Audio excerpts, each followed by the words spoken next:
Greetings and welcome to the United States Transhumanist Party Virtual Enlightenment Salon. My name is Gennady Stoliarov II, and I am the chairman of the U.S. Transhumanist Party. Here we hold conversations with some of the world's leading thinkers in longevity, science, technology, philosophy, and politics. Like the philosophers of the Age of Enlightenment, we aim to connect every field of human endeavor and arrive at new insights to achieve longer lives, greater rationality, and the progress of our civilization. Greetings, ladies and gentlemen, and welcome to our U.S. Transhumanist Party Virtual Enlightenment Salon of Sunday, January 26th, 2025. Today, I am pleased to offer this conversation on how to potentially resolve the Polycrisis that is affecting much of the world in our time. Joining us is our panel of distinguished U.S. Transhumanist Party officers and members, including our Director of Visual Art, Ramon Garcia, our Director of Publications, Zach Richardson, our Director of Longevity Outreach, Ben Ballweg, our member from Texas who leads the Texas Transhumanist Party, Alan Crowley, and our special guests today are Sharon Gal-Or and Daniel Mihai. A few words of introduction for each of them. Sharon Gal-Or is the U.S. Transhumanist Party's foreign ambassador in Israel, a role that he has held since 2020, promoting the principles of transhumanism, including technological progress, human enhancement, and the ethical use of AI within diverse cultural and philosophical frameworks rooted in Jewish and Middle Eastern tradition.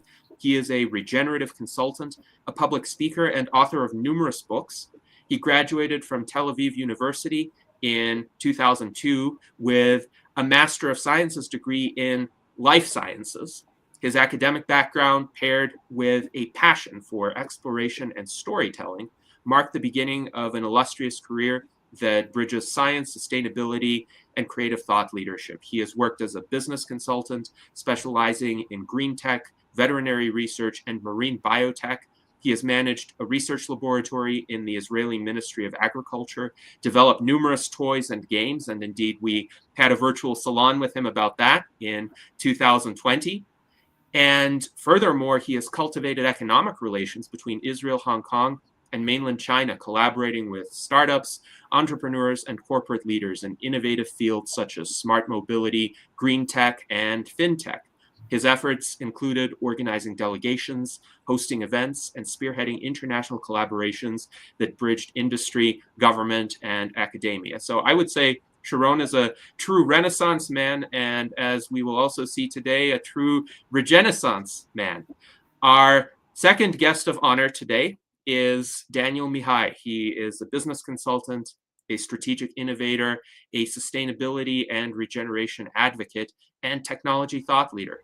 A prominent commentator in the Web3, blockchain, and AI space, celebrated for his sharp critiques and unflinching examination of the power dynamics and ethical implications shaping emerging technologies. Daniel has conducted groundbreaking academic research on blockchain adoption in the charity sector, identifying key opportunities to enhance donor trust, streamline fundraising, and amplify social and ecological impact. His insights are shaping the discourse on technology's role in the future of sustainability, and that background is very relevant to the subjects that we're going to discuss today. So welcome, Daniel. And Sharon and Daniel are co-authors on this book called Regenaissance, The Call to Heal. And this is quite an intriguing book. You can learn more about it by following the page that is linked here. And furthermore, you can download a free copy of Regenaissance at this link and start reading it whenever you wish. But Sharon, Daniel, welcome. We look forward to your insights on Regenaissance. Thank you. Thank you so much, Gennady. And thank you all for the opportunity to speak here with you. Daniel? Yeah, thanks for having me. Looking forward to the conversation. Of course. So, first of all, tell us more about Regenaissance, the origins of the name, and the key messages of the book. Yeah. So it's basically it's a combination between two words, rebirth, renaissance, and regeneration. So it's like about rebirth of our relationship with the nature, ecological systems. And yeah, before that, I wanna share that when I say about it's about reevaluating our relationship with nature. It's in the key sentence for all of this conversation, and I would say for every conversation, it's all about education, and in that sense, in particular for here, it's about unlearning. It's really about us willing to unlearn, to put aside everything we know. I like to say it's like uncover, recover, the healing part, and then discover. So it's like an ongoing circle, a spiral. Regenaissance, in that particular book, it's really with emphasis in relation to the polycrisis. Polycrisis, it's a variety of crises that we experience now, that they're all integrated, they're all connected to one another. So the meaning crisis, it's young people that are asking themselves, who am I? What am I gonna do once I graduate? So it's about rising levels of anxiety and depression. It's about climate change. It's about AI wars. Now wars, you see, it's not just out there between countries. It's between companies, and it's ever escalating. It's about pandemics. It's unless we choose to change course, then we are in big risk as a species. And the book Regenaissance comes with a narrative. Okay, I always say we apply here a living system perspective, and I always say that a healthy ecosystem is very diverse. Diversity is resilience. So this is maybe one narrative for us to look over and see how it can help us with better navigating the future of humanity. Daniel? Yeah, thanks, Sharon. It's for me, the book is about a narrative shift from owning the land and looking at it as a commodity, a speculative commodity, into stewardship. Humanity and the environment are not separate entities. They're deeply intertwined, and we're part of it, part of nature, but not some entity that's separate from it.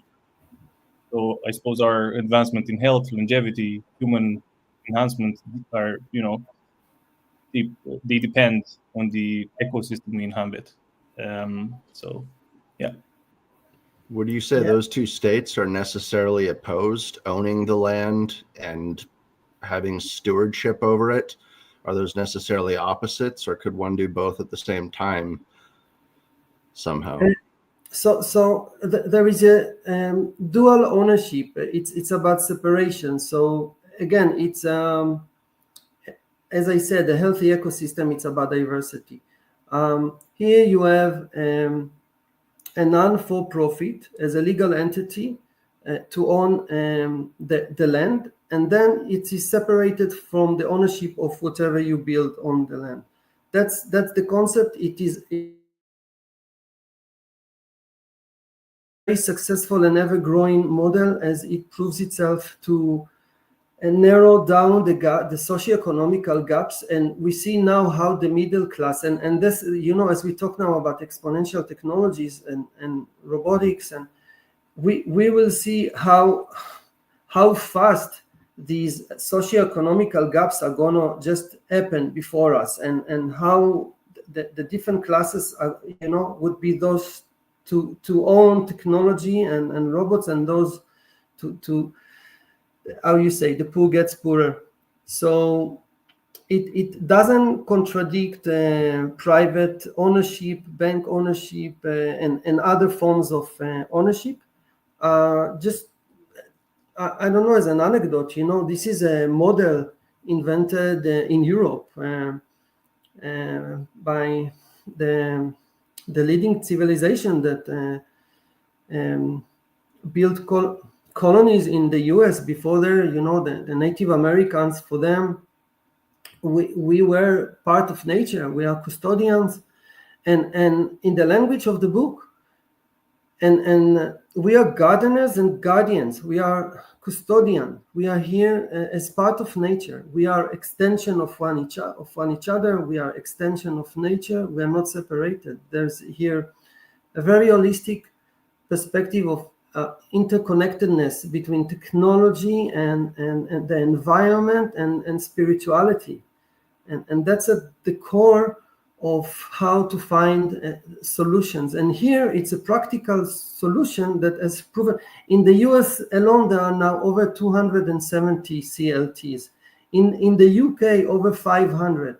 And it is a model that proves itself because it really brings a solution that answers these ever-growing gaps of this, what we call depth economy, that people cannot afford any longer to buy a house, or yeah. So that's the thing here. I'm interested. There was one time when I saw a really cool video on YouTube that was someone that had a food forest.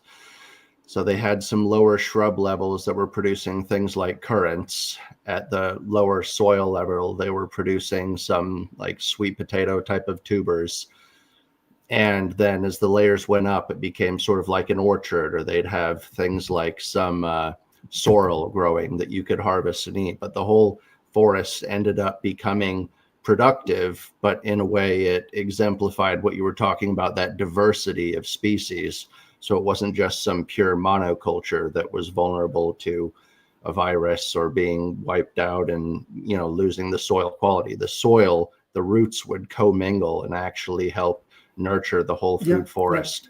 Is this perhaps an example of something you're talking about, or how would something like that tie into regeneration for someone that just owns a building on land? Yeah, you're talking about agroforestry, and there are different models, whether they are in urban areas, cities, or in suburbs, and there is the model of the Indian lines. This is also in the US, it's like the community supported agriculture. So it's like you grow vegetables first, like for yourself, then for the local market, and then for the local restaurants, and also with the ability to sell forward. My belief is the future now. We see even with AI technologies, all the industries evolve, and part of it is agriculture, and us being able to develop products locally in local communities, in circular economies. And this is happening now, and it's really, for us, imagine the future of that we want to see, of abundance, and therefore it's really healthier food. We know that one of the main crisis, or as part of the polycrisis, is obesity. Is that the food we eat is less healthy.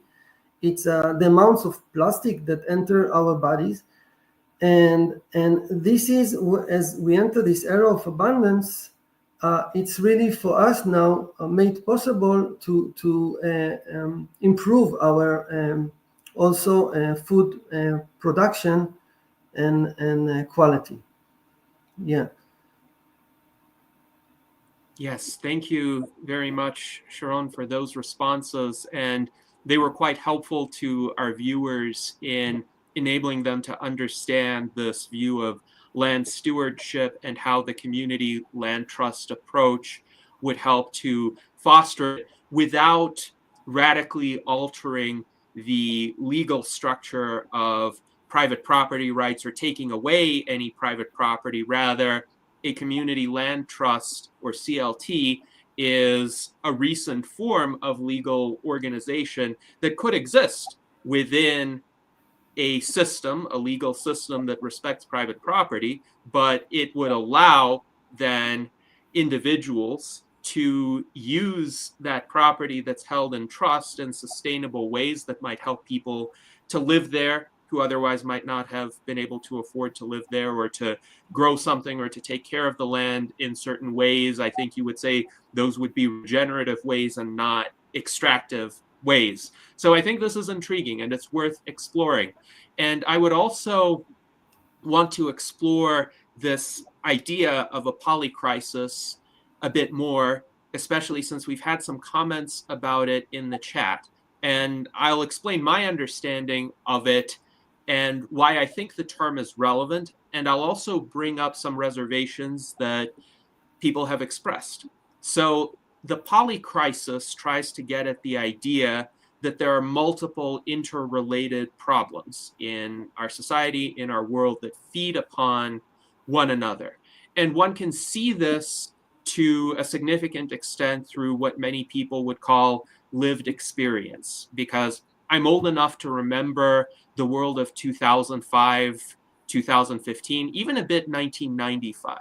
What I can say from my own lived experiences, we have some significantly more advanced technologies than we did in 2005 or 2015. This conversation would not have been possible even in 2015. The streaming rates just wouldn't have been high enough for this kind of high resolution, relatively high resolution video. And there are many ways in which technology, including medical advances, have made our lives better. But there are certain fundamental ways in which life is more difficult, including, by the way, for people with money, including for people with relatively high incomes. I have about 10 times more money than I had 10 years ago.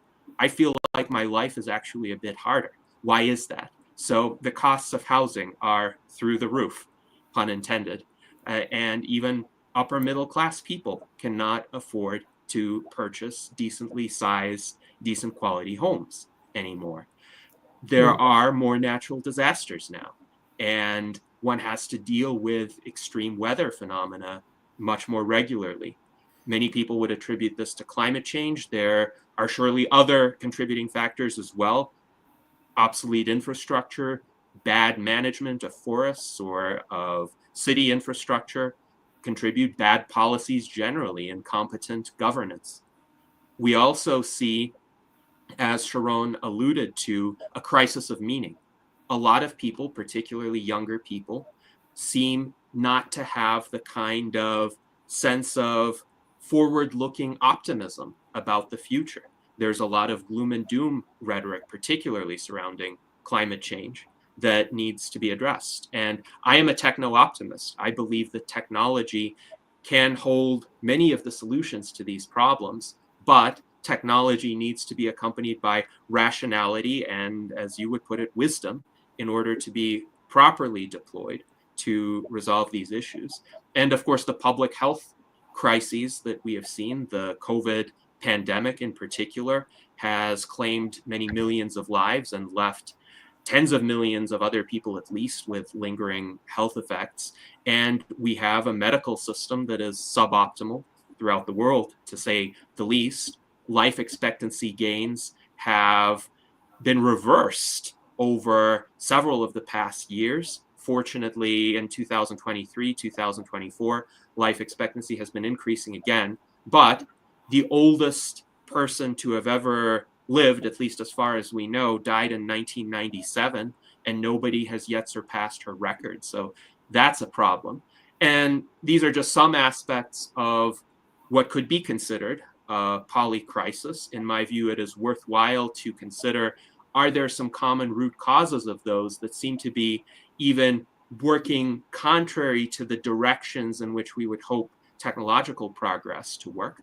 On the other hand, there have been some critiques of the concept of a polycrisis, and David Wood in our chat expressed certain reservations. So first of all, he notes polycrisis describes a complex situation where multiple interconnected crises converge and amplify each other, resulting in a predicament that is difficult to manage or resolve.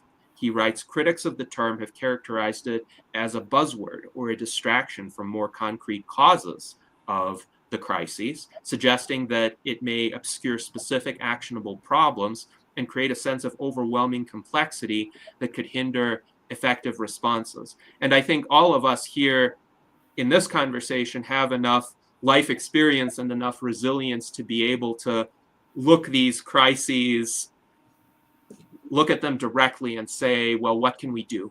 How can we approach them? How can we resolve them? But I wonder if somebody is 18 years old and just starting out and sees, oh, in order to ever buy a house, they're going to have to work for like 50 years. What is their attitude going to be toward these crises? And is there a way to either break them up into manageable chunks and motivate people to work on them? Or is there a way to motivate people to work on the root causes to remove that sense of overwhelmingness? And with those words, I'll turn it over to you to get your feedback and your thoughts. Yeah. Daniel, you want to say something? Or yeah, I suppose an 18-year-old starting a 50-year mortgage, I suppose, that all stems from the systemic fails that we see currently.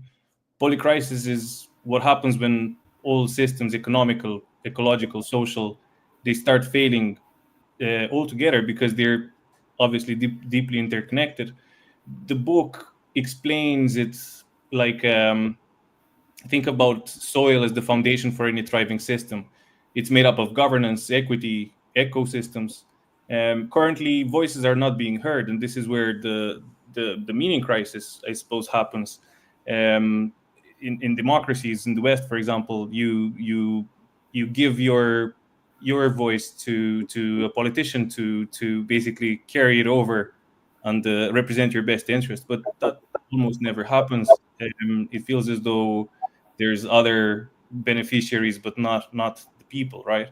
And I really like what John Fullerton is saying in his regenerative finance narrative, that over time, we humanity we've created this financial mountain, but we took from the social and the ecological mountain to create this big financial mountain. So his narrative is that we need to now give back to social and ecological from the financial.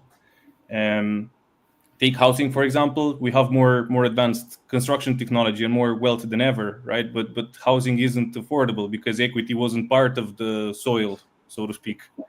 So it's not just housing. If you look at forest fires, for example, it's the result of decades of poor governance that prioritize short-term profits over ecological health. And it goes on and on. It's again, it's taking from those social and ecological and putting into the financial. Yes, thank you for that answer, Daniel. And yeah. I do think there's a lot to that. I think we live in a society that seems to elevate money to being not just a value, but in the minds of some people, at least implicitly, the only value or the only measuring stick of value. And I think that's too simplistic. Now, I am not an anti-capitalist, for those who know me, and I do think money is important. It's an important store of value and medium of exchange. However, for people who reduce everything to money, they fail to realize that money is a means to an end. And there are certain things that money cannot buy. I was thinking about this morning with regard to the hypothetical 18-year-old and what I would tell that person if I were to communicate with them. And what I would tell that person is, what you have right now is something that even people like me would give all of their money to get once more. Because clearly, if today I were offered a deal to be 20 years younger biologically in the same world, in the world of 2025, but the trade-off would be I would have to give away all of my money and be back to where I was financially when I was 18. Would I accept that deal? Absolutely, hands down. To give me an extra 20 years, a greater probability, a much greater probability to see the more distant future, I would take that deal hands down. And any 18-year-old has that today. Brian Johnson is spending $2 million a year trying to become 18. And perhaps he's become, let's be generous, biologically 40. And yet, the 18-year-olds who don't have $2 million to spend, they're faced with this crisis of meaning, and they might not see this perspective that we see. I want to make sure that they can see it, and if you're 18 and you're watching this video, pay attention. But anyway, David Wood writes that he agrees with the importance of looking for root causes, which, if we could address them, would make the biggest difference to the set of problems we face. And Elaine Walker agrees. She writes, find the root causes, fix with first principles always. Yes and yes. So we also have a question from our friend Alan Crowley, and he wonders, what are those common leverage points that improve multiple effects at once? How do we identify those common factors that are creating these multi-poly various crises? And once identified, how do we apply action to those leverage points? So Sharon, Daniel, please feel free to opine. If I may, and I'll make it a bit longer. So yes, we have. This is about framing, because without frameworks and roadmaps, it's really unclear, and therefore uncertainty and fear. Right? We fear the unknown. And once we come with frameworks, for example, the Agenda 2030, the Sustainable Development Goals. So you could say, oh, we have 17 issues we need to take care of. So okay, now we can see what this polycrisis is actually made of and how to address the problems. Again, I do not like to see the world as a problem, but focus on the innovations and as you see, as I started my part, I said it's about education and unlearning, and for me it's about a new language. It's a new mindset, and the change here for the young generation starts within. It's the understanding that we should not keep walking the same path. It's about taking charge of our own future, each and every one of us doing their best to change course, because this is exactly, it's not about a child that grows today to even want to own their own land. It should be about a higher understanding, like how we are here as gardener and guardians, meaning what is it that we can do to address those challenges, and together come up with solutions that the current generations or previous generation did not manage to solve yet, to reach consensus. And so part of the new language, new mindset, as I see it, is about changing of. So of course it's about inner development, right? It's about the change starts within. And it's about the understanding that we have to change the game. It's not about fixing the game. We are playing Monopoly that is like 8 billion people. The board is owned, say, by 100 people. All of the board, everything on the board. And for all of the rest is just to keep on renting and playing by the rules. And if not as such. Of course, it's a metaphor, but it resonates with all of us because we feel that way. We just talked about the socioeconomical gaps, and I'll give you advice now. Let's say with human, an example now with humanoid robots to be all around us, in few years' time, maybe 3-4 to 1 as predictions show. So what we'll have some people that own like armies of robots, and some that don't even understand what is a humanoid. And there are so many new questions that arise.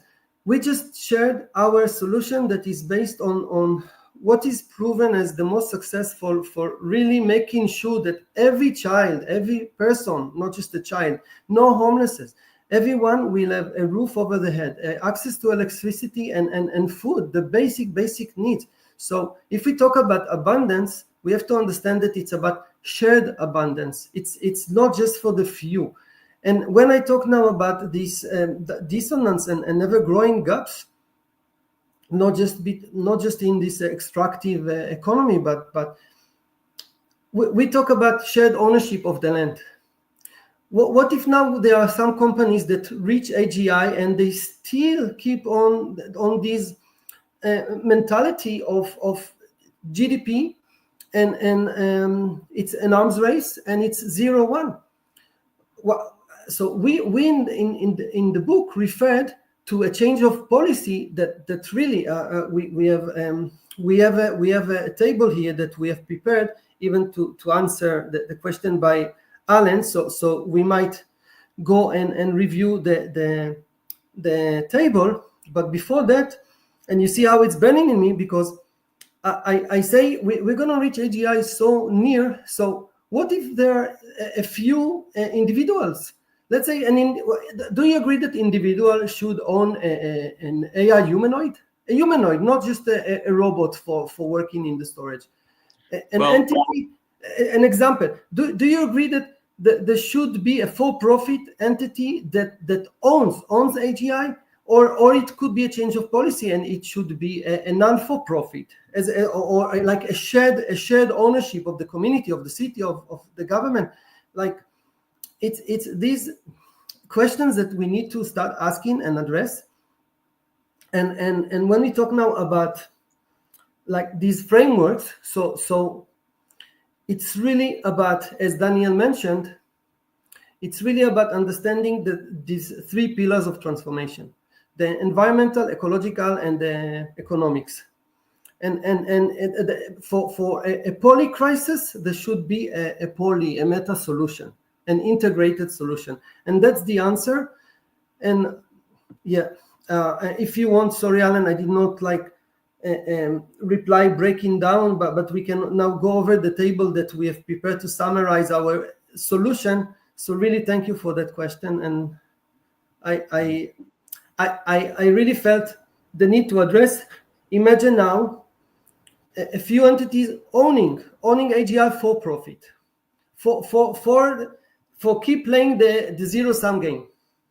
It's an arms race that will end, and we all know how it's going to end in the end of all of us. So I don't know, Daniel, do you think it's the right time to go over the map, the table? Yeah, and while we prepare that, I have a few remarks as well, I suppose. For me, Alan, the leverage points are equity, ecosystems, and governance. These are the roots holding everything together. And the polycrisis spirals out of control when these roots are ignored, right? And it's often driven by unchecked technology, to be honest with you. Tech has been a double-edged sword. It's helped solve a lot of problems, but created new ones. I suppose what really gets me going is just the realization that nature has a 4.5 billion year head start. Natural systems, I suppose, if you think about ecosystems, biodiversity, cycles like photosynthesis, they are the original DOG's technologies, so to speak, right? They've mastered resilience, efficiency. There's no waste in nature, and regeneration, is better than it's done by nature better than it's done in any laboratory. And what I'd like to close with or land on is, like, when we ignore the systems in favor of purely synthetic fixes, it's like reinventing the wheel, but with triangles rather than circles, It's interesting, by the way, that there are many animals that have the ability naturally to regenerate lost limbs, for instance, and yet this ability is turned off in humans sometime during the stage of fetal development.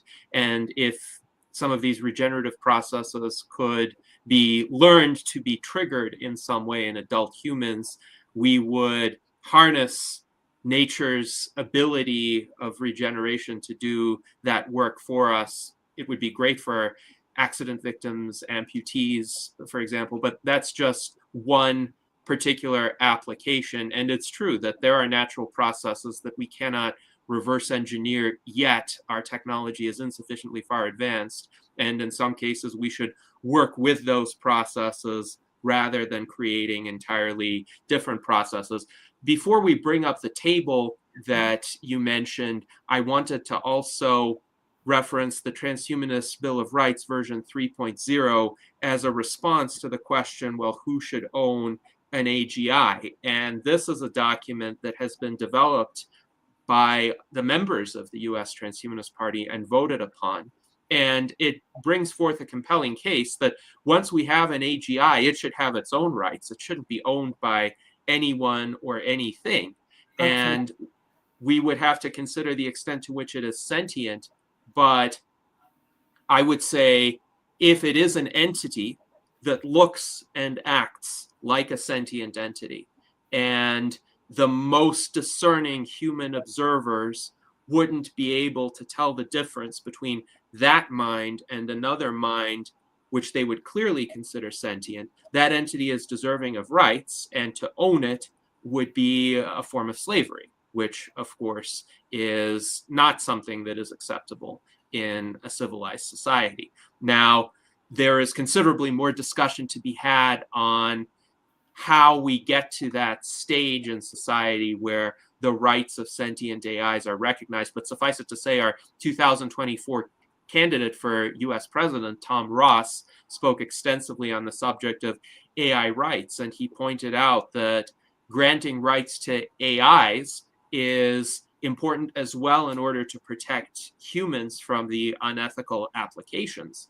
of AIs. Because if you have something so powerful as an artificial general intelligence, you don't want it to be shackled for nefarious motives. And so Tom Ross was advocating for AI rights as a way of protecting humanity.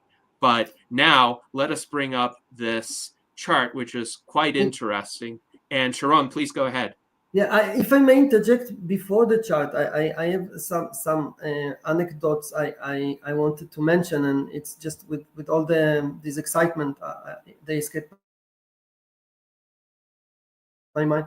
So when we talked about AI rights, now when we talk about humanoids, I mean, you know, in Hebrew, work and slave are the same word, and in the robot, we all know it's from robota, it's from Russian. And it's really understanding that we are building symbiotic relationships, symbiotics. It's AI now. It's about the healthy integration of AI into the nature ecosystem, nature intelligence. We are part of nature intelligence, human intelligence. AI is an extension of our intelligence, as we are an extension of each other. So for a healthy integration of AI into our ecosystem, it's really about, just like we give rivers rights, you know, and land and animals. And now, when we talk about future phylogenetic trees, we have to understand there is a whole new separate one, AI entities that you could say they have alien intelligence or artificial or angelic, like a separate intelligence than ours. And you would see how humanity is evolving into different intelligences, and I will not say yet species, because now we're talking, let's say, in the near future, but we are going to with brain-computer interfaces, for example, we are going to grow the velocity and the capacity of our thinking. We'll have to adapt. Otherwise, it's like on the WhatsApp when you are playing the two double speed, right? This is. And now it will have to be like, I don't know, a few hundred, a few thousand times, so we could communicate with all the AI agents and entities more productively. So And now we are all, it's like we are also human-centric in this conversation, and the book is really nature-centric. So it's a very important reminder. In the book, every chapter is a garden. It's a garden, and in every garden we sow seeds. And when I talk about sowing seed, it's really in the soil of our attention.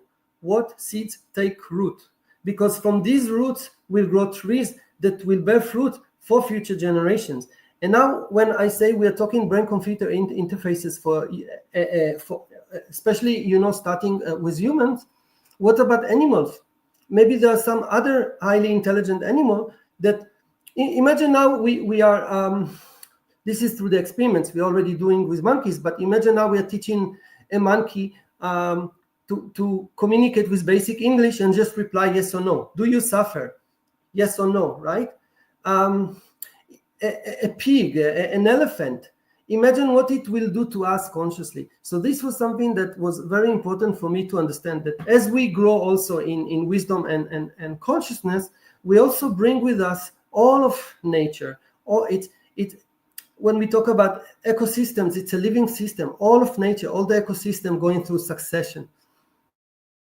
So that was something that I wanted to emphasize, because usually people don't refer to the different branches here when we talk about AI, the separate entities or us as a species, as we also grow and evolve.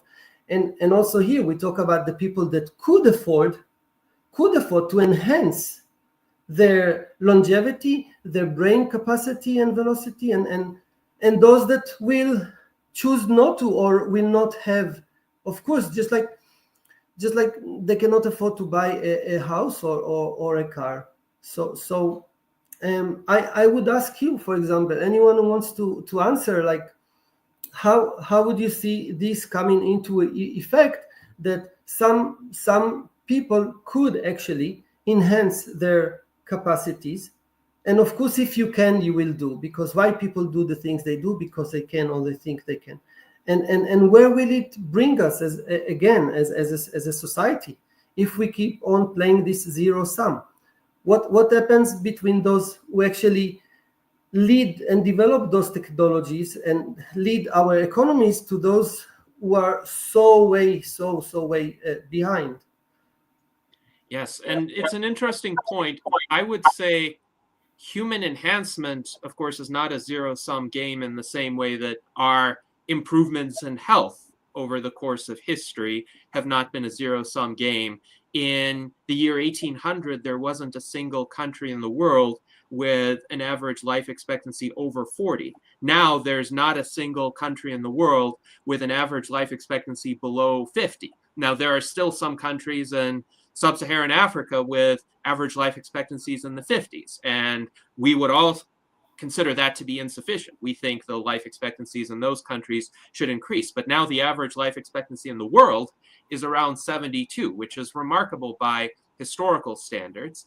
And yet, my point would be increasing the life expectancy on the upper end would not be a detriment to those living in sub-Saharan Africa, because it could give them, too, some ways in which they could improve their health, their longevity, just as the development of smartphone technologies have improved the quality of life and, in some cases, the length of life, the opportunities available to people in those parts of the world, because now even subsistence farmers in sub-Saharan Africa can have access to advanced cell phones that are much more advanced than what billionaires had access to in the 1980s and early 1990s. So my answer would be, the key consideration is, how do we make sure that technological advancement continues and that its fruits are made available to people? And I think markets play a great role in that, but good policy can also play a good role, and voluntary methods of social organization, those would include philanthropy, those would include new innovative structures like the community land trusts, would all be able to contribute. But I invite any additional commentary in this regard. As you mentioned and compared us to iPhones, I do it in an article I was just sharing in the comments And as you see, even when we upgrade our mobiles to the last generation, it's those older generations, they go to the less fortunate parts, right? So there is an evolution. So as those in the lead evolve, and in that case, let's say have a new version of a mobile, those that follow, they will have the second-hand, third-hand versions. See this with also humanity as we upgrade. Humanity is being upgraded, and now what does it mean to be upgraded? So I shared in those two tables, in one on the personal level and then on the social level. But what I did not mention there, it's in the other article about the motivational mimetic operation system, is that when we talk about zero sum and we look at throughout the history of humanity, we see what motivated us. It was the 3G: God, gold, and glory. Not necessarily in this order, but you see like gold, money, and then glory, I want to be the president, and then like before bedtime, like you say, I would give everything to be 18 now. So it's like turning to God and praying that we could have one day even more to breathe. So how to change the operation system? Because how to change the motivational mimetic, right? The different memes now that guide us. We are guided more than on nurture than nature. It's our culture shapes us more than our genes now. You see people like choose not to bring kids or whatever other decisions that we choose or not choose as part of us being a social species. But the main question is here: how do we change our operation system, the software that really makes us to be so I would say egoistic or so concerned about like gold, God, and glory. So maybe now we evolve from 3G to 4G, right? It's also green. We are now we see nature, and then maybe 5G. It's grit, resilience, and but when we'll reach this stage that it's not about G's, it's about L, love, learning, and legacy.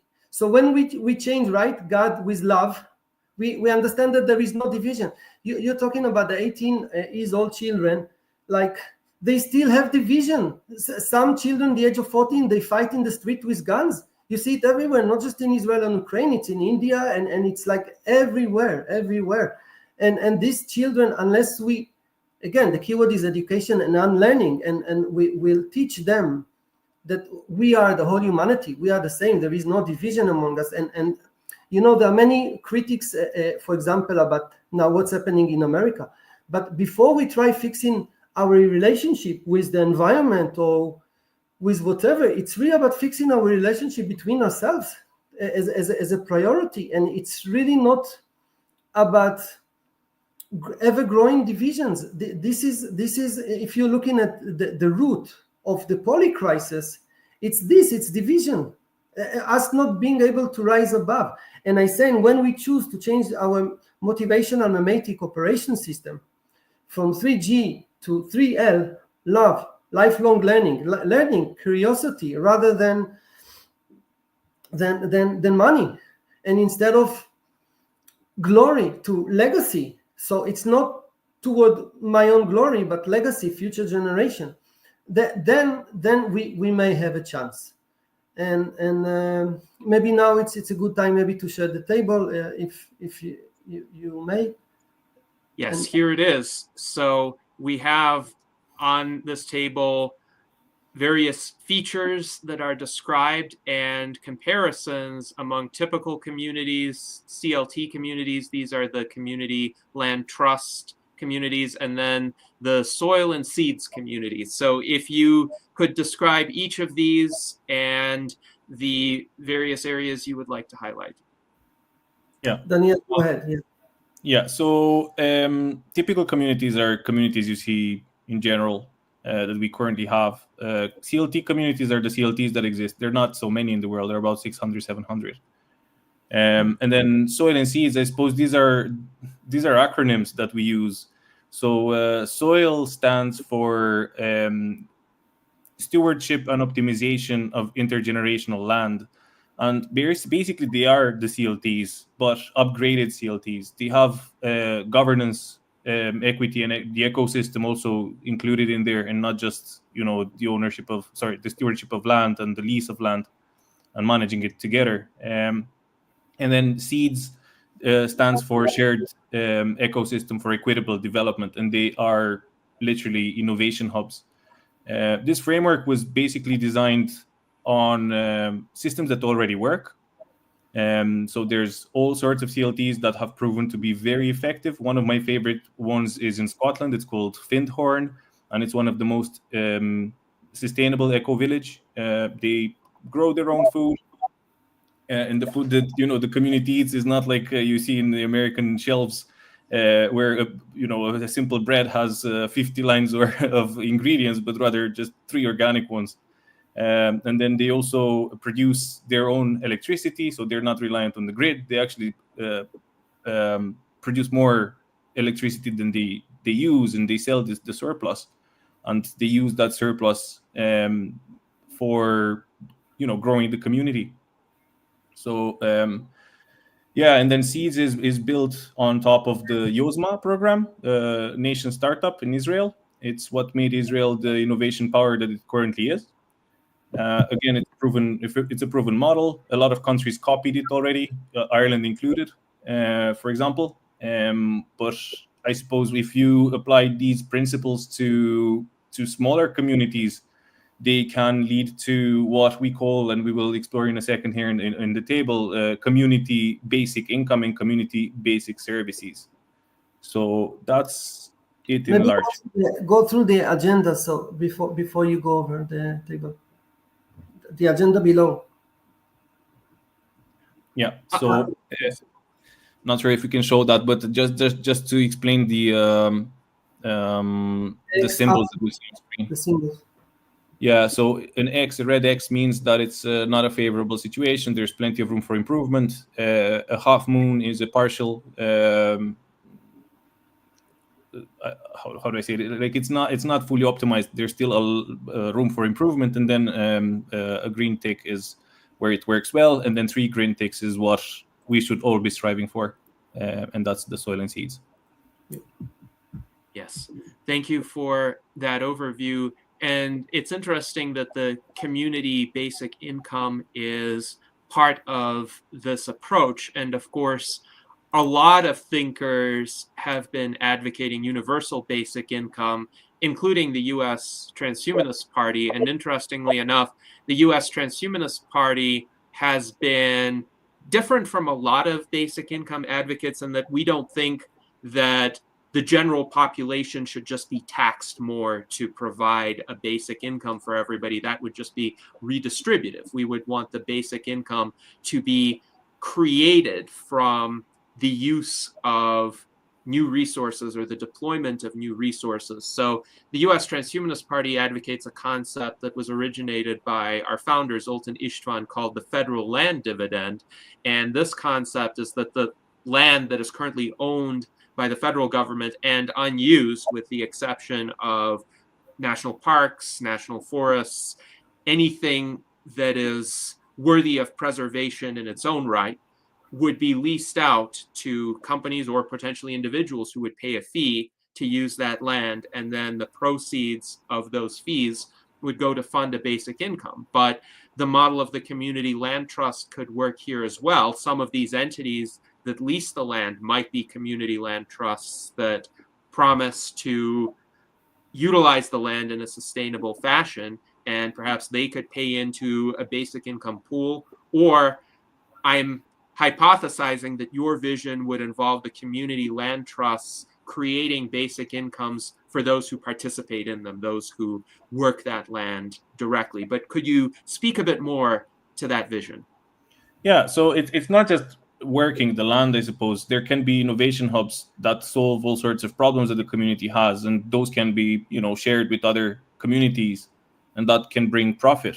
There could be, companies, etc., on that land. It's not just about working the land and creating food for the community, if you know what I mean. It's way beyond that. And what I really like about the soil framework is that there's participatory governance. So everybody has a say into what happens on that land, right? If for example, a community needs a coffee shop, it would need consensus by the community, and of course, some of that profit should be directed back into the community growth and into community basic services and income ultimately. So that it's just following on the regenerative finance principles that John Fullerton very eloquently describes. Yes, thank you for that response. And I will also bring up the Wikipedia article for those who would like to learn more about the Findhorn Ecovillage in Scotland. Now, David Wood also recommends that one read the Wikipedia article, and he has some knowledge of the community. There have been some problems there per Wikipedia, and David, we would be interested to know more about what those problems are. I would also like to address some comments that David made previously in regard to nature and emulating nature. And he finds that to be problematic, as he writes, any philosophy that takes nature as what we should copy has nothing to offer humanity. And he does say that any apparent worship of nature ignores the fact that nature is red in tooth and claw. Nature is full of parasites, predation, fear, and disease. Now, Alan writes that he wouldn't characterize it as worship, but a blueprint, a set of methods. But yes, there are winners and losers in nature. I would say nature is more zero-sum than human civilization because so many entities literally feed on others. So if you think of the food chain in general, and we happen to be fairly high up on the food chain, we are omnivores, but there are some obligate carnivores who just essentially have to consume other entities in order to survive. The philosopher David Pearce has advocated for eventually doing away with that and re-engineering those animals so that they could feed on a more varied diet, or maybe even create 3D printed meat for them so that we don't have to kill any animals and they don't have to kill any animals. But I think this is an important point, and Daniel Tweed, our 2024 US vice presidential candidate, emphasizes that not everything in nature is worth copying verbatim. Mike Lezine says there are certain things in nature he would definitely do a hard pass on. So the vision of a garden that you describe is an intriguing one, because gardens too are intentionally cultivated by humans. If you compare a garden with the wilderness, with some wild forest, you will see some clear differences. And with a garden, there is a gardener, and there are some tools that the gardener uses, and fertilizers, and maybe plants that the gardener introduces that weren't there before. And so it's working with nature in some significant ways, but it's not just copying nature. It's not just giving over to nature. There's a heavy technological component there. So I would like you to speak more to that and how that works within your vision. This is basically called biomimicry, and we as humans have the power to discern what we want to bring in our ecosystems and what we don't. Obviously, cannibalism isn't one of them, right? But the concept of biomimicry is explained in Garden 4, the living systems model, food, water, and ecology. And this garden emphasizes designing systems that mimic the intelligence of natural systems. One that I really like is Japan's transport system. It's mimicking the slime mold that was put on a very similar model of Japan, right? And its geography, and it's really brilliant because it created the transport system that is super efficient. And without that natural intelligence, I don't think they could have done it just using their brains, to be honest with you. So like biomimicry basically explores how principles like photosynthesis, biodiversity, nutrient cycles can inspire regeneration. And again, we can filter and discern what we want to bring in our gardens. We don't have to go back to what the the Canaan people back in the day were doing and sacrificing their kids to Moloch in times of work, and that goes against logic, right? But surely we can call the system. Yeah, the sacrifice is metaphoric because by keeping up this zero-sum game, we worship Moloch and sacrifice in the future of humanity's the future of humanity, and really we talk. So we provided here like a solution. Again, it's a narrative. But that's then not the only solution or narrative, and change is not just about writing books or changing policies, right? It's about changing our mindset. I mentioned previously the 3L. I can mention now that I'm also working on a game that changes, that is to replace the Monopoly game. 150 years ago or so, the game was invented to warn us against what's to come if we play this game, and you see how it is leading us to a very slippery downhill that we can't. We can't stop. We can't not to fall as this arms race keeps continuing and becoming more and more, I would say, violent, or more and more. Now you have machines like AI machines that kill humans. You have drones, that. So I don't want to talk about that because I'm an optimist, but again, we are very much aware of the dangers, and it's really about not focusing on the problems, but coming up with solutions. And therefore, I mentioned here the game I invented that pictured the world differently. It's not about borders. It's about a very holistic view. We have sub-realms. And we see the world differently. So it's the young generation now not thinking about acquiring land, but connecting with the land. And because again, when we go back to the initial question, why AI, why technology? Because these are big words, and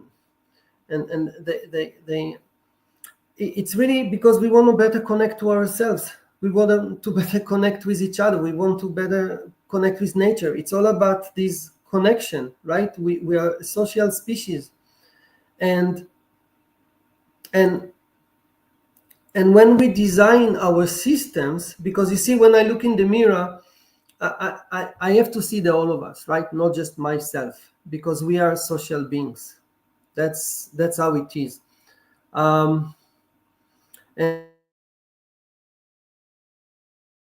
culture and the way we think, it's really about, and again, like I'm feeling that we are not saying much new, but it is really about having the responsibility. Freedom means also remembering that we have the responsibility to do what's right. And so that's going back to the garden. Whatever we choose to sow, it's like what seeds we choose to plant in our garden. That's thinking in that sense. It's really part of the solution, like focusing on those seeds that we want to plant in our gardens. Yeah. So it is very intentional. Go ahead.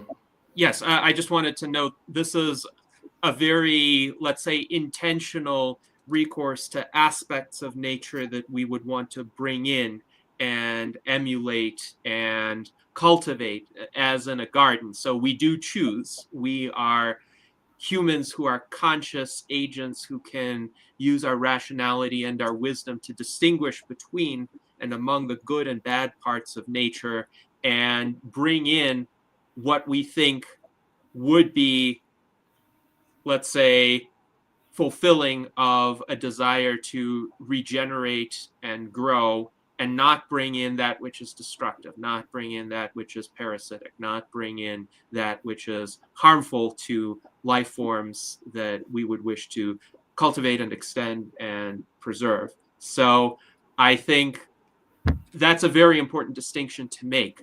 That is, it's not a capitulation to nature. It's seeing what in nature could help advance this vision of a more harmonious, less zero-sum life for as many entities as possible. But Zach, please go ahead. Sure. So I can speak a little bit on what seeds we should be planting and whatnot, because I actually work in the produce supply chain. I work for a logistics brokerage, and we bring produce to our area here, our distribution center here in Indianapolis. And it pretty much all comes from Salinas, California, Oxnard, California, some areas in the valley, and from Yuma, Arizona, and Nogales too, where it's then, coming up from Mexico. So I would say, well, I really like the idea of maybe getting more food forests and having more types of food that could be used in our food supply, particularly for some of the microorganisms that they would contain when the plants are intermingling. I would also like to note that in one of those things of not kind of yielding to nature, I don't so much like the idea of doing everything local. And the reason why, being a transportation supply chain guy, I'm biased, but I like eating mangoes. I like getting pineapples from out of the country. I like having plums.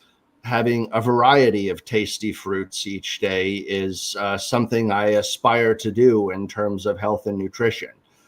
And if that were all just replaced by what grows in Indiana, which is corn, that would seem like be a step backward for me. So I like the idea of having some more synergistic agriculture, but I'd still hope there were some ways we could be trading between these different land trusts so that everybody in the north wasn't stuck eating potatoes and everybody in the south eating tomatoes.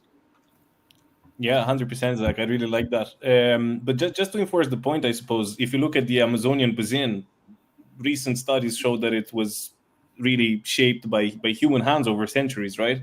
So that is so cool. Yeah, and the Amazonian civilization didn't just live in harmony with the forest; they engineered it, if you will, right? They have techniques like agroforestry, creating terra preta, is what they call it, the fertile black soil. And even today, if you take one kilogram of that soil, you can restore half a ton of unproductive soil because it has all of the bacteria and the fungi and everything, and that life needs. So there are techniques that create that, and look, we can focus on that. And I agree with you, right? Like I like mangoes as well, but they won't grow in Ireland. Right? Yeah, we still got to trade. We can't be purely local. We've got to be able to be spaceship Earth, as he said, be able to trade between our different spaceship sectors. So if we have a warm area growing something tasty, we can still have some. That's exactly right.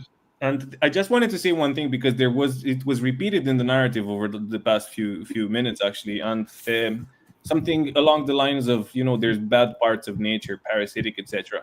I wouldn't like, nature does not have good or bad. It's how we interpret it, right? But we are part of this bigger thing. Now, it's also about creating ecosystems where we can thrive. And yeah, like you can't really thrive in a system where parasitic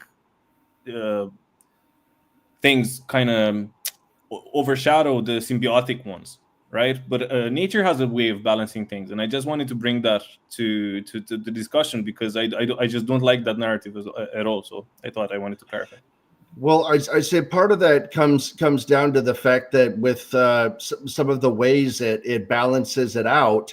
I mean, right now, how we deal with our produce market, it's very resource intensive, but it uses a small amount of land.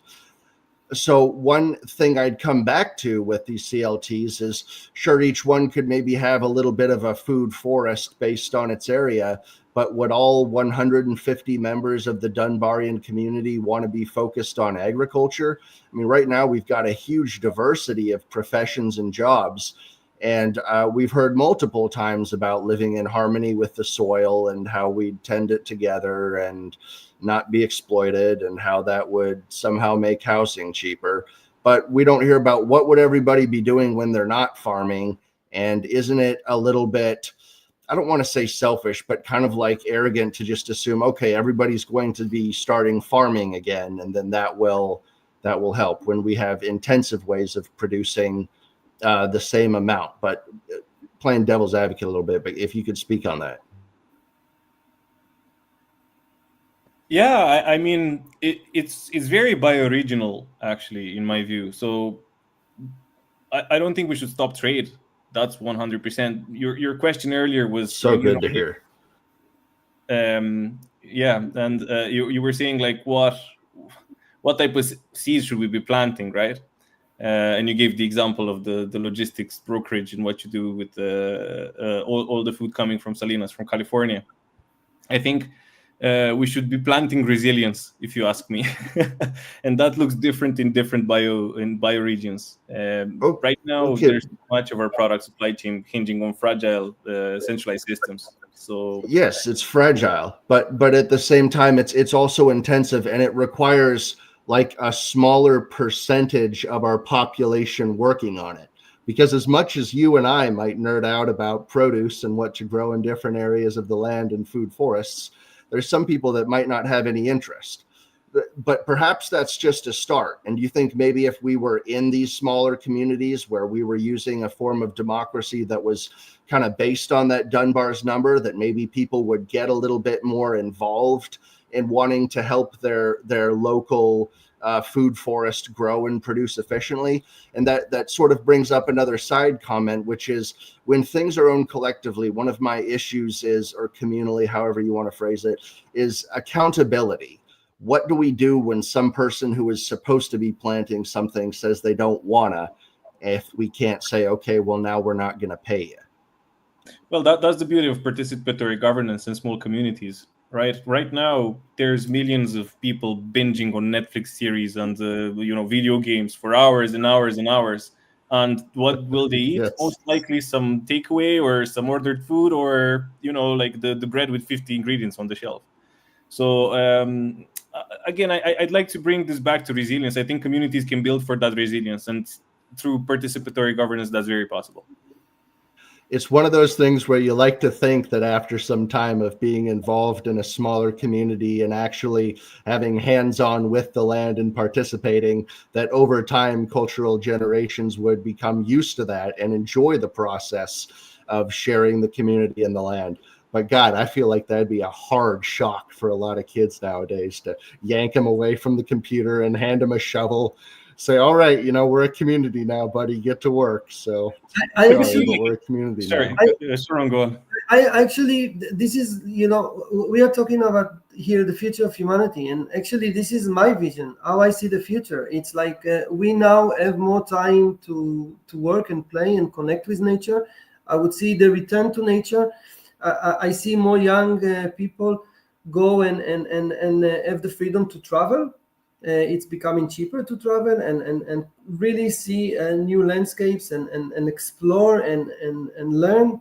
It's learning, you see, it's not done now in classrooms. It's really going and meeting with nature oneself and other backpackers. And I see how more and more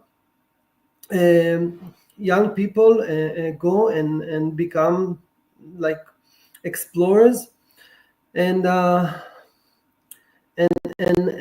yes, that's so. And once you connect with nature, I mean, you would want to put the computer aside. I mean, like for sure, you will understand. I don't know about that.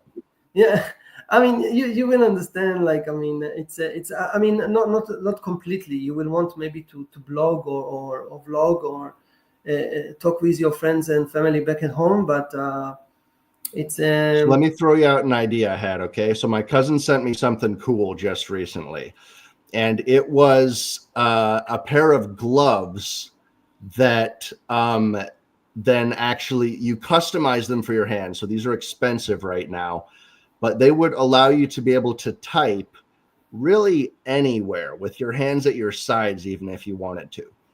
Now, I enjoy being on the Transhumanist Party Discord server, which both of you should join, by the way. You are interesting folks. But being on there and then spending time being able to talk means I'm kind of stuck in my house. But right now, these are the people I want to socialize with. You know, I don't necessarily want to. I like the idea of local governance, but sometimes when people are just talking about sports or whatever, I'm like, oh, no. But if I could be able to networking with the people that are talking about the things I care about, transhumanism, for instance, and be able to be typing with them while I'm out in the park walking around. I'm an expert multitasker. I think everyone from this generation is. I was reading your book for the first half of this while we were talking, and I think I was following along pretty well with both factors. So I like the idea of being able to be out in nature too, but it'd be so cool if at the same time I could be chatting with people and having a fun discussion, or, even have a headset like this, be able to walk and talk at the same time. So those are just my thoughts. It's one of those things, again, where it's like humans can synergize with nature so well. We don't have to, say we're going back to nature. It's like we're bringing nature to us and meeting her halfway. absolutely, Yes. absolutely. That's exactly where we are heading. It's like this is the integration, as I mentioned, of the environment, the technology, and the spiritual. This is as we grow. It's all becoming more and more. We have more free time. What would you do if you have more free time? You play, you travel, you learn. We are all curious. I mean, some more, some less. I don't know why, but we all have these things that drive us. The shared sense of purpose. We all want to be seen, to belong. And there is an excitement of really going out to new places and not knowing what's going to happen. And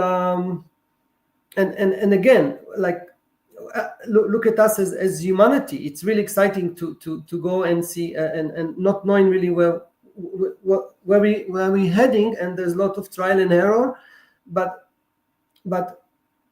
this is really about better understanding, right? Like it's like there is this saying that about a sheep that doesn't have a very specific destination, right?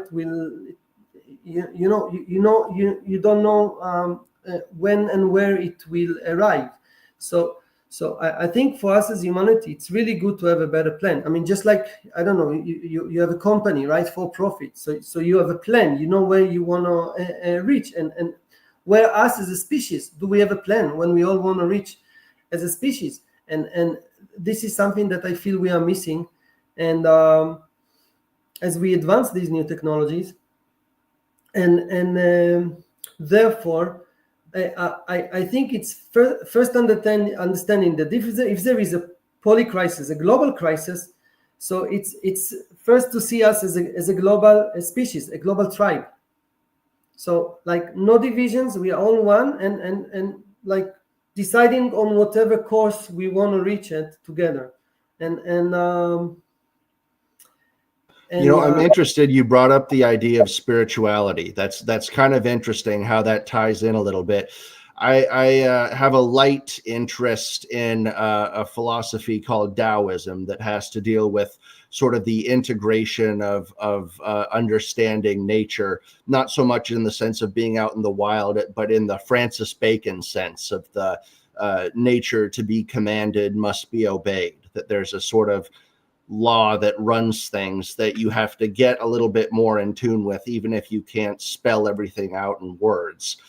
And I'm curious how your spirituality ties into what you advocate. Is it specifically, say, the Judeo-Christian, or is it more of a general sense of spirituality? Or what traditions do you pull from that help influence your idea of how spirituality would tie into this framework? Thanks, Zach, for this question. I'll answer shortly, and I'll let you, Daniel. It's like I mentioned the 3L: love, learning, and legacy. And when I talk about seeds of love, of compassion, of care, of resilience, of listening, right? These are the seeds I'm talking about, and I'm saying I am love. So these seeds I plant in the soil of my attention. And please go ahead, Daniel. Yeah, what I wanted to say, and thanks, Sharon, is that when we were designing the Soil and Seeds framework, we were thinking about communities being resilient, and that means that the framework needs to be adaptable to any type of culture or religion or spirituality that people in that community follows. For example, CLTs you don't have in all jurisdictions, in all countries. You have them in the US, in Canada, in Brussels, in Belgium, in the UK, in Scotland, in a few countries, right? But you have not-for-profit organizations everywhere in the world, right? So it needs to be adaptable. Similar to seeds, right? Innovation hubs, they take different shapes and form in different communities. But if you follow the same principles, then yeah, you can build it pretty much anywhere. So yeah, I just want to say resilience is what was the name of the game that we're pushing here. And in terms of spirituality, it's up to anyone. I don't think it's one answer fits all, or that we use just one type of direction or guidance from one of the main. Well, the resilience thing is interesting because it's about like how to kind of continue the process and make sure that we've got something, sustainable long term. I shouldn't use air quotes, but sustainable long term. And it's the question that I end up having a little bit more, though, is, with my example of having to yank the kid away from his video game, is this something we would ease into in multiple steps? Or is this something where we need a bit of a shock before people like quickly adapted to realizing this was perhaps a more fulfilling way to live, and then quickly realize that? Or would this be something that took generations? Are there, say, 2 or 3 milestones you could describe on the path from here to there?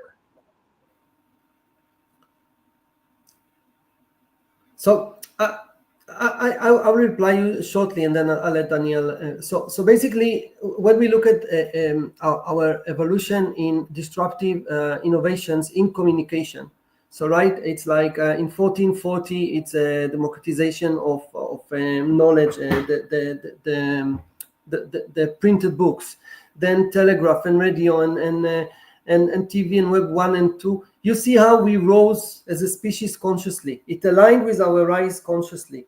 So what I'm saying, yes, I see it now with AI. In few years' time, I see it as a boom. I see how we rise consciously as a boom, and it means also in the daily habits and things you choose to do, whether it's like to play the game, and also playing the game. Again, AI allows us to extend and expand into more dimensions. So and again, when I say they're interconnected, so it's bringing nature and spirituality into the technology, into the digital realm. See, the digital realm is a new reality that was just invented recently. We had the physical realm, right, and the realm here in our imagination, and we just created a new realm. Imagine how many more dimensions are going to be now created just by expanding on our senses and the features and the new features that we're going to acquire. So that's my. Gennady has a series on Facebook that's his virtual travel series that I always enjoy following along with, because it includes not just areas in the past or in the present, but also areas in the possible future or even on other planets. So it's a good way to experience travel if you're on a very small budget. Want to spend a minute or two each day looking at some pretty cool pictures. But I get what you're saying about how it's sort of the choices you make in the moment that end up leading us towards this evolution of being able to move forward. I think a lot of people, if they could get a little more sensitive towards how their nervous system is working at different points of the day, they might be able to respond in a more calm and rational fashion to a lot of troubling issues that hit them during the day. But it's almost like we're stuck in a little bit of a trap with the stress of work and people not having enough money, if you're not in the 1% or whatever, although they have their own problems. But if you're kind of dealing with your current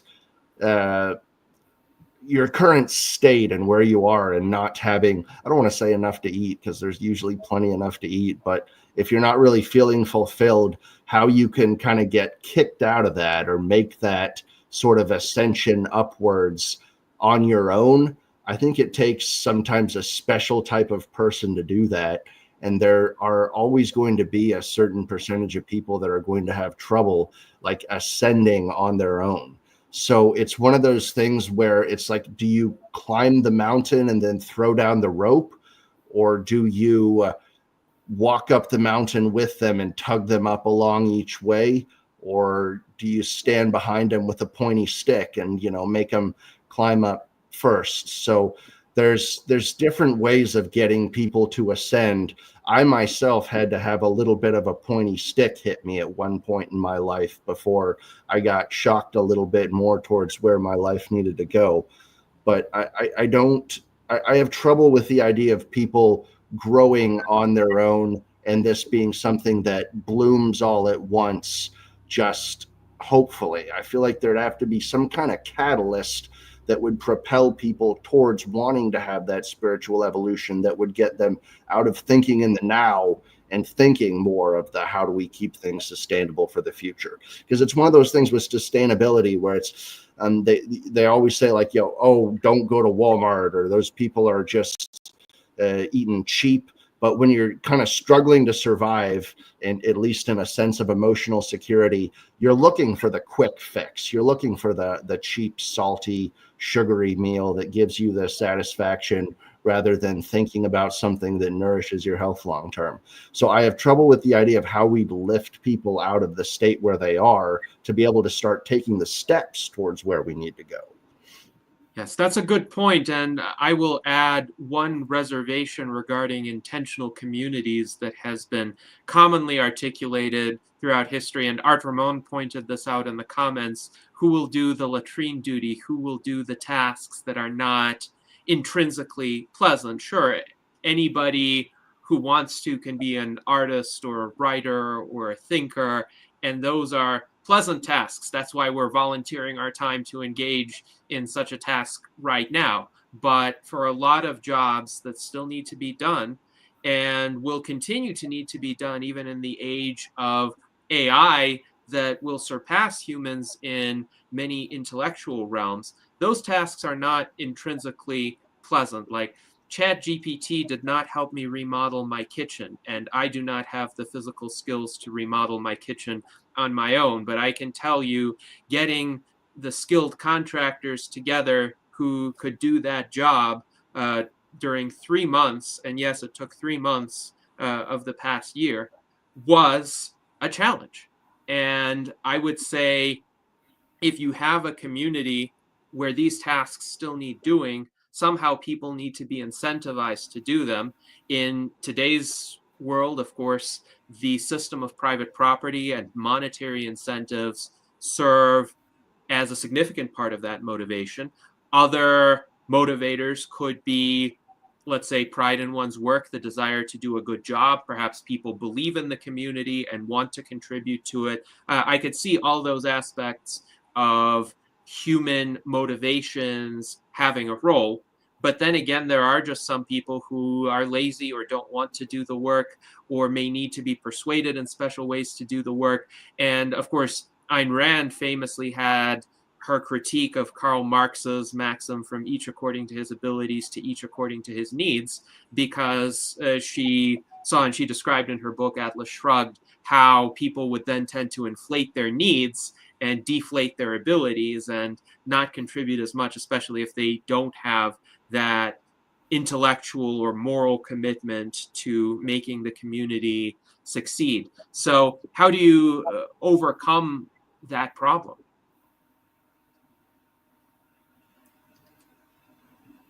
Yeah, Come on, quick answer now. We need a full solution. Just kidding. To be honest with you, Zach, like you checkmated me when you asked me about how we do kids and like what are the 2-3 milestones that we reach, because I don't have kids yet, and I had to access very deep memories about when I was a kid, and I kind of started spending a lot of time on the computer and stuff like that. But I think, like we need to reconnect through purpose in a way, right? We need to create those opportunities for kids to stay connected with the tangible, with local projects. For example, we can gamify environmental action, for example, or not necessarily just environmental, even innovation and all of that. And I believe education is rooted in regeneration. Is another milestone that we should kind of be aiming for, kind of shifting education from I suppose systems that teach you how to or what to think into how to think, and nature-based solutions and civic engagement and all of that. Because right now, lots of kids are being, marketing works wonders to create a need that is not there, or you know what I mean. Like there's a lot of kids that just play Fortnite all day. Why? Because their friends told them that it's fun, and it is fun. But they're like it's about the overdoing it and the lack of purpose. So I've got a question for both of you. So I spent about an hour, 45 minutes to an hour last night, and about $70 picking out my seeds for the garden this year, since we're going to be defrosting soon. Can I assume that both of you have gardens? I'm a digital nomad. I travel between gardens all around the world. The world is my home, and every garden, is my our shared garden, shared purpose. And Sure. as a custodian, you see, this is in the Bible. The Garden of Eden. I mean, we were put here, like in all, not just Bible, all mythologies, all timeless wisdoms, the story of the creation. It's going back to us as gardeners and guardians. We are here to take care, to nurture these wild forests and land, and take care. And now it's about inviting AI to in symbiosis to join us to that mission. And to answer Gennady's question or remark, it's not one magic solution. It's really tailor-made. These models of CLTs are all over, and they are very successful. And we just connected the dots of various successful models, like the Israeli Yozma, the Scottish Right to Buy, and the CLTs, which again, and there is an evolution. This is all in its nursery. Just like AI in its nursery, us as a species, we are in our very early stages of development. And it's really not coming up and pointing at problems or saying like we are a useless generation. It's really, or alienating AI from ourselves, but it's really about connecting and see the angelic part in AI. See AI as it evolves into angelic intelligence, like something that doesn't even inherit our biases and corruption. And so definitely here it's bring AI to our aid, and same as God invited us to join Him in the co-creation. Us as an extension of God, AI is an extension in our image, mirroring of who we are. That's. Yeah, and I personally, I don't have a literal garden, but I do a lot of seed planting. These aren't the seeds that you bought yesterday, Zach, but they're ideas, projects, systems rooted in regeneration. The book is a seed, right? So yeah, that's the gardening that I currently do. I do have a few houseplants and a few other things, but I don't have a. It's a good start. Pretty soon you'll have another garden, and then everybody else will too. So I trust, I have faith that both of you will have gardens and then teach other people to have them in large communities. Zach, the gardens are in our mind. The gardens are in our mind.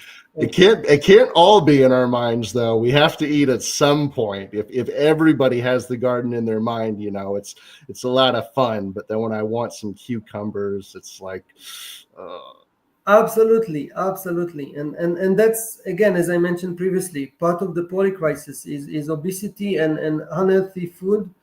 And I'm all in with you about these agriculture solutions to better nutrition, better education in regards of our nutrition.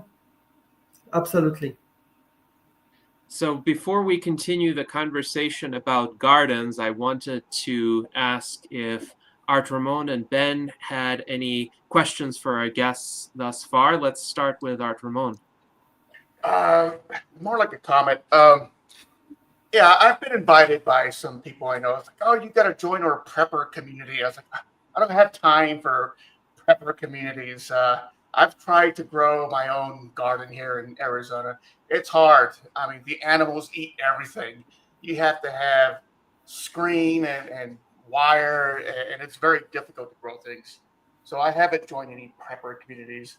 But, like in Cuba, I think I heard like a month ago or 2 months, they lost electricity for the entire island of Cuba, had no power. But, did they collapse into some zombie apocalypse? I've never heard of that. I don't even know if they had power restored.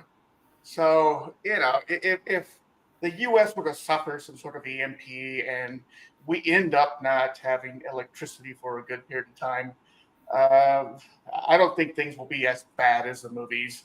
There are plenty of war-torn areas around the planet, and they seem to survive just well. So that's just my comment.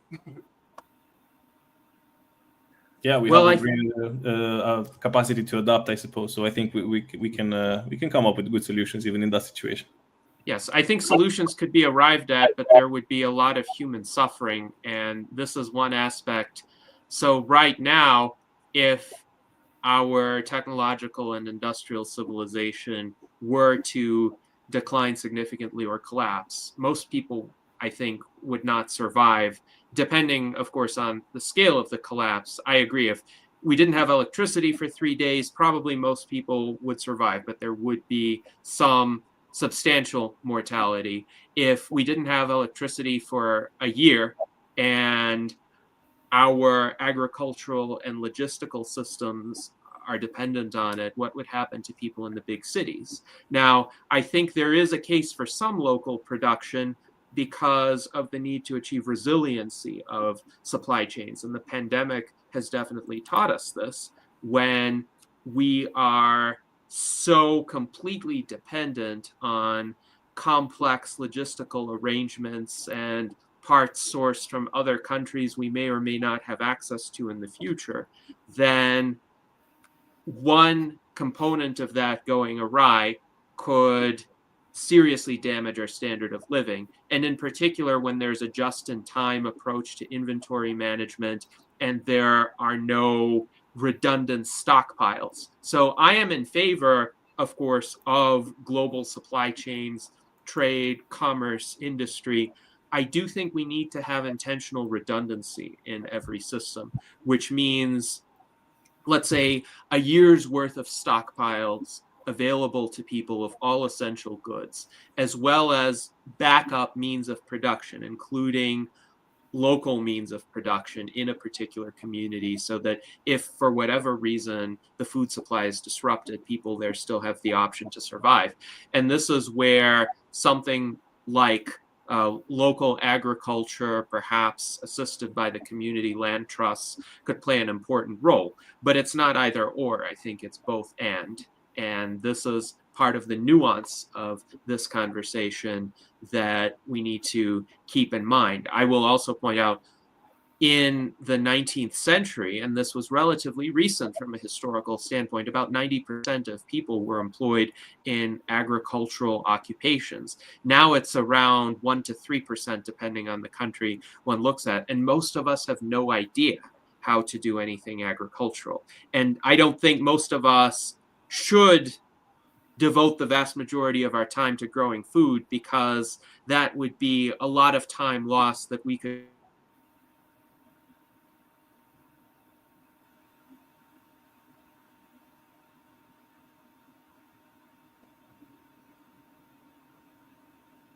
I think we lost Kennedy, did we? Yeah, I think we did. Sorry, Yeah, that happened a little bit last time. Yeah, I could hop in with my question. I'd like to actually hop on that bandwagon for a second and kind of talk about one of my favorite CLTs, Findhorn. It's a prime example of resilience in action, right? It's designed to address crises like wars, pandemics, energy shortages, by the systems that they've implemented. They don't rely on the supermarket chain, for example. They rely on their own production of food, their own production of electricity. They planted trees 50 years ago that now they cut and they hit their homes with. So you see, like, resilience at the local level which I think is a very great solution. Now, for example, I live in very close to the center of Dublin, and I rely on the systems that are out there. But if there's a disruption like a war, a pandemic, an AI disruption, or anything like that, then I think I'd be more in trouble than they are. Do you know how many people are in this Findhorn community? Because this sounds interesting, but one of the things you mentioned about them, like getting their own electricity, kind of ties back to what I was talking about some of the benefits of intensification.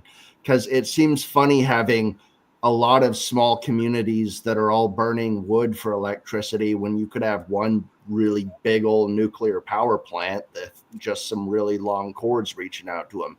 And I know that doesn't get the idea of resiliency, but yeah, you have your wood stove and then mostly count on the nuclear power plant, right? Or how many people is this that they're producing their own electricity? So they have wind power and they have solar power. There's about 700 people in this community, and they don't rely on the wood to do it, but it's a plan B. So yeah, that's I think, the resilience comes from making sure that you have multiple systems working in a certain direction. I like it. Yeah. I recommend you to check on YouTube CLTs. In America, there are amazing CLTs. Like one of the biggest is like 2,800 households. It's in Vermont. It's called the Champlain House. Sanders. He was in '84 also to promote this during Reagan administration. There are amazing CLTs in the US. And I want to go back to the main frame we came up, soil and seed. Soil and seed, it's the upgrade. It's the next generation of CLTs to prepare us, humanity, toward this AGI era. So this is how we thought from a future perspective, future-oriented perspective, how we can better prepare human societies. And when you mentioned here the nuclear energy, it is part of the solution, like off-grid communities or whatever, but this is really fine-tuning into the model. And again, maybe going back to what we started it was about the growing affordability gap, right, between what families and I'm not even talking about young individuals, what they can afford and what the market prices are, and which are ever growing. This gap is ever growing. This is being shown in economic models, and therefore such a solution that prepares us to the era of AGI few years down the road, and prepares us to find solution to this ever growing affordability gap is as a must, and therefore we came up with a solution. I'm not saying it's the only solution. It's just very important for me to emphasize this, just to maybe invite you to read the book. And I think it's a great solution. Don't get me wrong. I think this is really cool what you're talking about, being able to have local communities and a little bit more resilience, and being able to, one of the things that I mentioned is like the microorganisms in the soil are such, they're really a part of nature, but it's one of those things you out of sight, out of mind, you don't see them. So being able to have like a small local area where you're producing some of that and getting some of that into your gut is fantastic.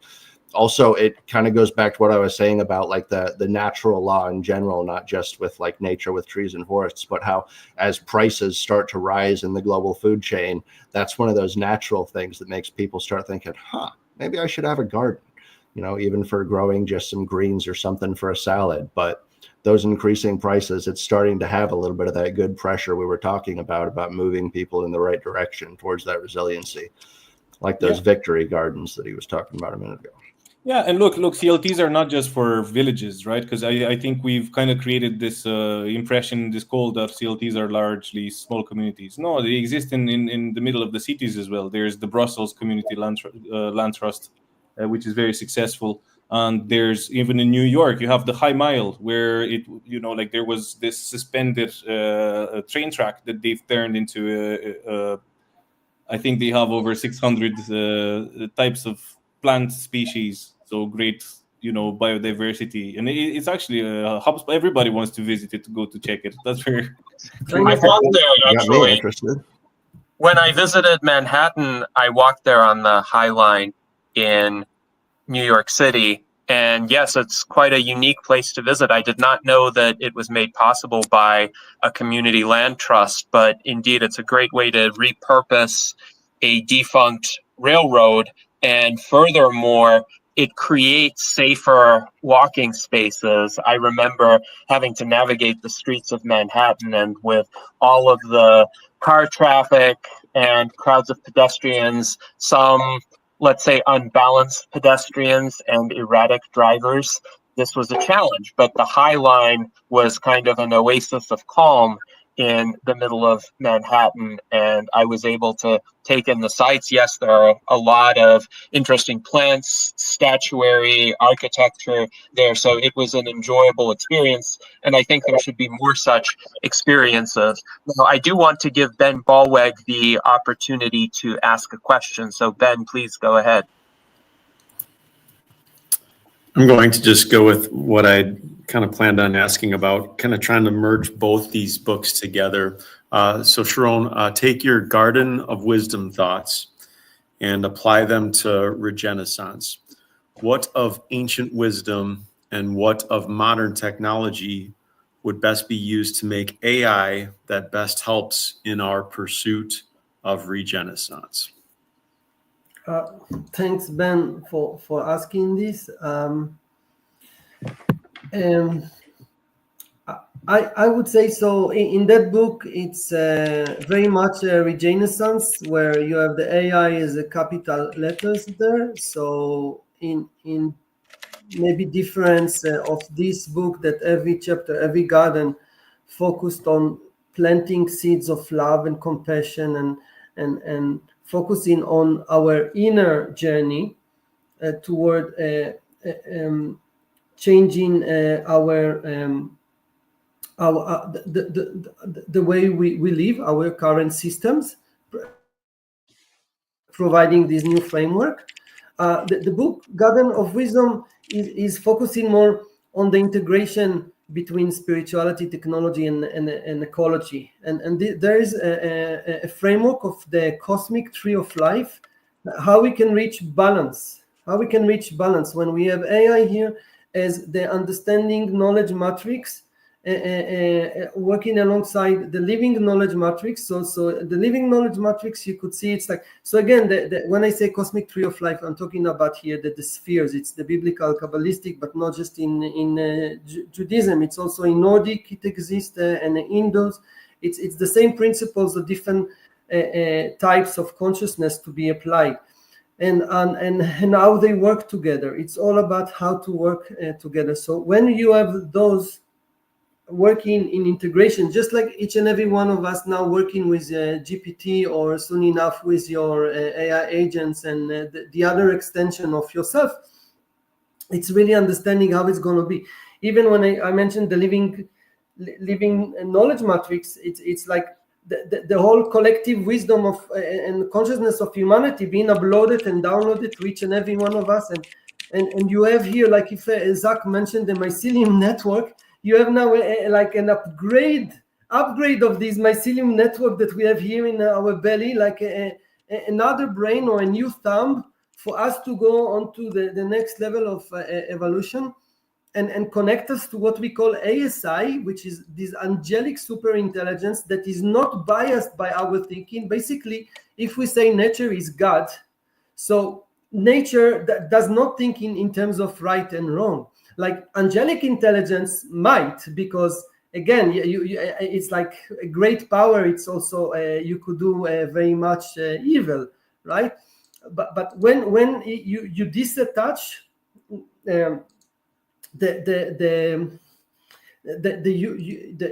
human-centric approach from building our models, so it's not even about the SDGs, it's about understanding that everything we do has an effect on a cosmic level.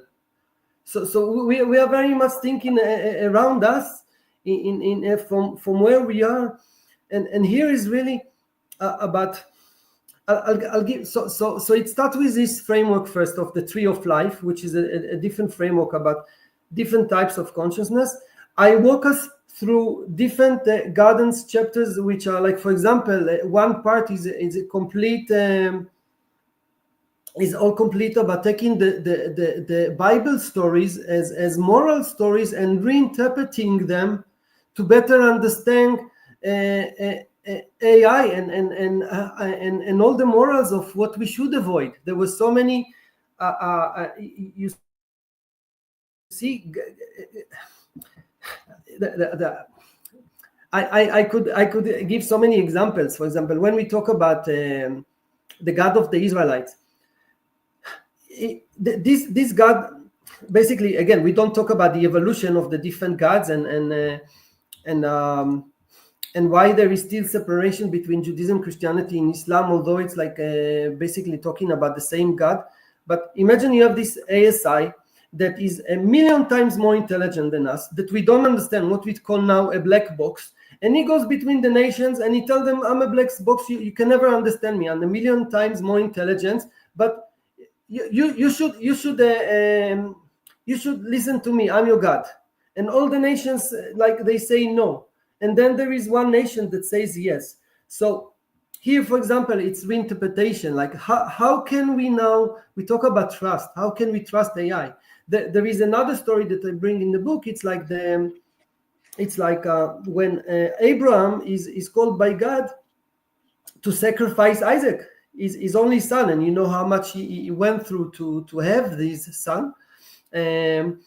And now, why would God, that he has his perfect creation, his perfect model for imagine a humanoid robot, the most moral ever, why would he ask him to now sacrifice his son? What is the mean? What scares us most about AGI? That they will come up against us, right? So God wanted it. This is a Q&A. God wanted to stay with Abraham that before morality, it's loyalty to your creator, to your parents. Like, it's us, before we trust our own morality, is first of all making sure that we listen to our parents. And every story in the Bible, by looking at it with new eyes, we can have a better understanding of our responsibility here. Now, why it's Garden of Wisdom and not Garden of Eden? Because you see, it's like there is this temptation, right? With for example, what will happen in Garden of Eden with the temptation, and then and temptation relates to knowledge, right? As we enter this era of wisdom, it's morality and creativity, as I say. And what do we do with it? What do we do? How do we make sure to learn from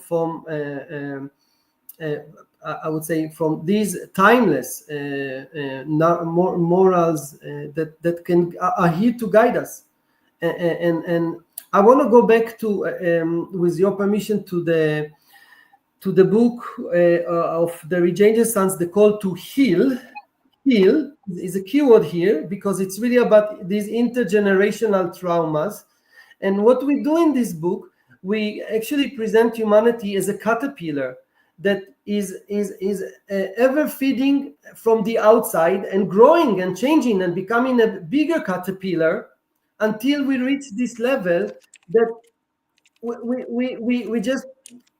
we cannot anymore chew. It's like we understand that it's not, there is something, it's in our genes. There is something different for us to evolve.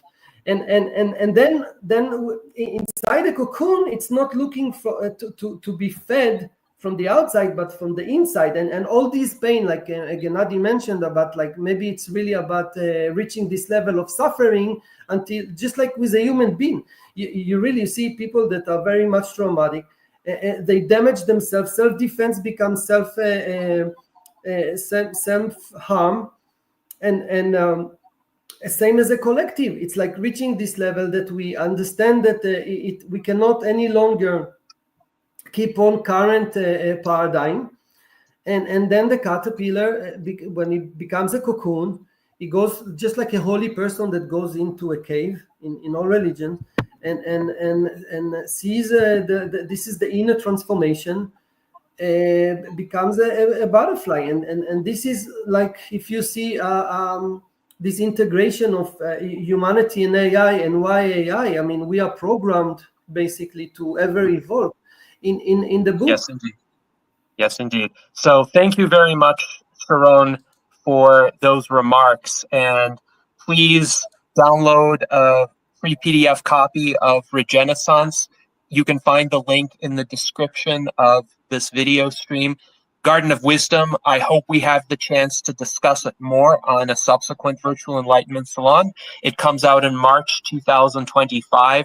Unfortunately, we have reached the end of our time for this very fascinating conversation, but I think it has raised a lot of questions, a lot of nuances, and a lot of great insights as well. So thank you to everybody and to our guests, and I hope that we can all live long and prosper.